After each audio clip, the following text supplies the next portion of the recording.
আদিবাসী সন্তানকে রাষ্ট্রপতি পদে সহ্য করতে পারে না তৃণমূল। দ্রৌপদী মুর্মুকে অপমানে গর্জে উঠলেন মোদি। এদিন কলকাতার ব্রিগেড প্যারেড গ্রাউন্ডের সভামঞ্চ থেকে রাজ্যের তৃণমূল সরকারকে আক্রমণ করলেন তিনি।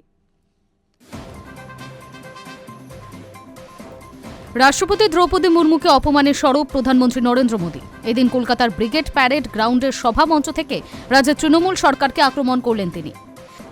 কেবল দ্রৌপদী মুর্মুকে অপমান করা নয়, তৃণমূল আদিবাসী সমাজকেই অপমান করেছে, এমনই জোরালো বার্তা দিলেন মোদি। সংবিধানের অপমান করা হয়েছে, সেই অভিযোগও এদিন করেন প্রধানমন্ত্রী। প্রসঙ্গত দিন কয়েক আগে একটি অনুষ্ঠানে যোগ দিতে উত্তরবঙ্গের শিলিগুড়িতে গিয়েছিলেন। সেখানে রাজ্যের তরফে কোনো প্রতিনিধি উপস্থিত ছিলেন না। অনুষ্ঠানের জায়গাও বদল করা হয়েছিল বলে অভিযোগ। এই বিষয়ে খোদ রাষ্ট্রপতি নিজে উষ্মা প্রকাশ করেছিলেন। ওই ইস্যুতে কেন্দ্র রাজ্য বিবাদে ঝড় ওঠে।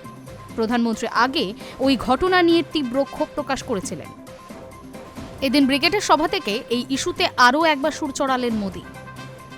ঘটনার সূত্রপাত রাষ্ট্রপতি দ্রৌপদী মুর্মুর উত্তরবঙ্গ সফরে গিয়ে।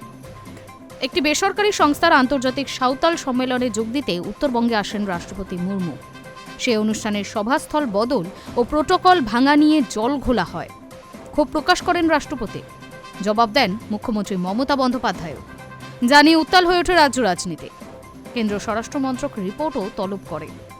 সেই ঘটনার পরই পুলিশ কমিশনার ও জেলা শাসকের ডেপুটেশন চাইল কেন্দ্র। তাদের ছাড়া নিয়ে আলোচনা শুরু হয়েছে বলেই খবর। রাষ্ট্রপতি দ্রৌপদী মুর্মুকে অপমান ইস্যুতে গর্জে উঠেছিলেন প্রধানমন্ত্রী। শিলিগুড়ির ঘটনার প্রেক্ষিতে তৃণমূলকে অহংকারী, ঘৃণ্য রাজনীতির জনক বলে তোপ দাগেন তিনি।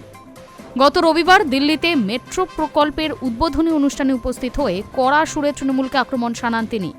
মোদি বলেন, আমাদের দেশে একটি প্রবাদ রয়েছে, বলা হয় যে যতই শক্তিশালী হোক না কেন অহংকার তার পতন ঘটাবেই।